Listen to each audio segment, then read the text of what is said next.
August day, a 19-year-old college student got a message from TurboTax about a credit report update. Instead of witnessing an increase in her score, she discovered that her credit score had gone down a whole 17 points. She didn't understand what went wrong. Then she found out that her student loans that she had taken out for the year had finally been charged to her account. The student was me a month ago. Young, naive, and completely ignorant to how credit really worked.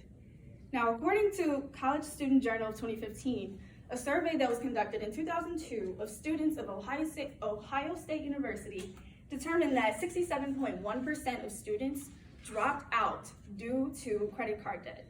These students were in our age range and couldn't finish their studies because their financial situations forced them to stop. This could too easily be any of us, so it's best to learn as much about credit as possible. It's imperative for college students to understand credit as well as its impact on our lives. Given that I hold multiple lines of credit, face mountains of student loan debt, and have personally experienced a sudden decline in my credit score, I have taken action to become educated on how to become more financially responsible.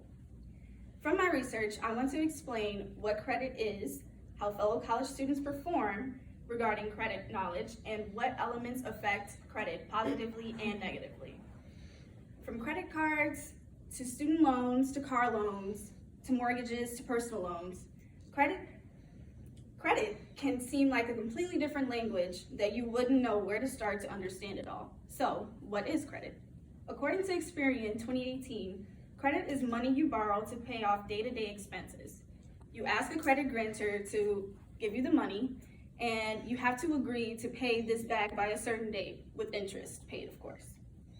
There are 4 types of credit. Revolving credit, which is you are given a maximum amount of money and you have to pay that back, but not all at the end of the month. Based on that amount that you have to pay a certain amount on that credit. So for charge cards, that is basically revolving credit, but instead of only paying a fraction of that cost at the end of the month, you have to pay it all. Now, service credit is what your providers are, like your cable bills, your light bills, things like that. And also there is installment credit, which is if you have a mortgage or if you took out a car loan, you have to pay a fixed amount of that money back to the people who gave it to you by a certain date. According to Consumer Reports 2019, here are some credit score ranges. So from 579 to lower, your score is considered poor. If you have a score that is 580 to 669, that is considered fair. While 670 to 739 is good, while 740 to 799 is very good, 800 and above is considered an exceptional score. And now that's where the 1% and the richest of the rich, that's where they would fall when it comes to their credit. And now that you know what credit is, you're already on track to building a better financial future for yourself.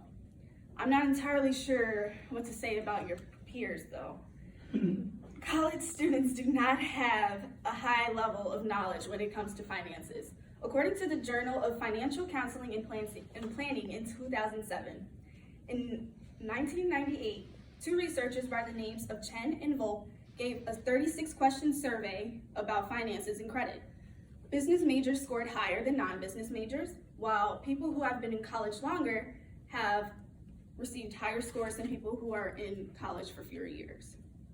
The same journal reported on an internet-based study to 25,000 students that attended Mizzou, ranging from undergrad to professional. 66% of these students had at least 1 credit card taken out.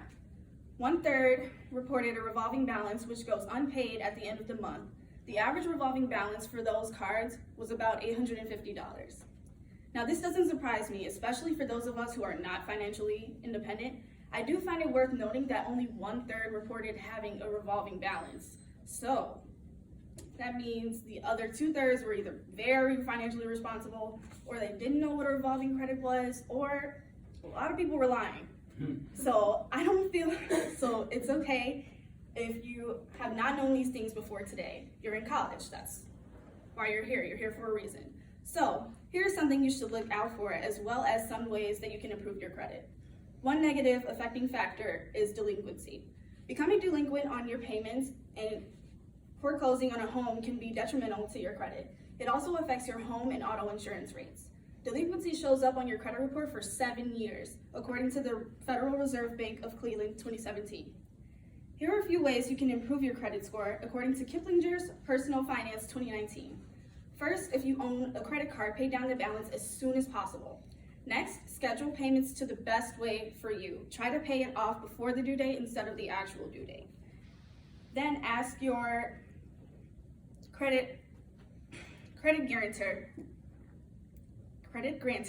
to increase your credit limit rate, as many card issuers usually do this about once a year if you ask. Just use it responsibly. Lastly, make sure there is a good amount of time between times that you apply for your credit cards. Applying for more than one at once can negatively affect your score. Given what you know about what credit is and improving it, hopefully credit seems a bit less scary and more able to manage.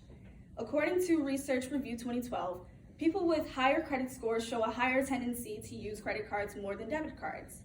Through my research conducted, it is important to use credit cards, but to do so at a responsible manner. To not do so would result in a negative effect on your credit history. I hope that you now understand how important it is for college students to understand credit, as well as how it affects our futures.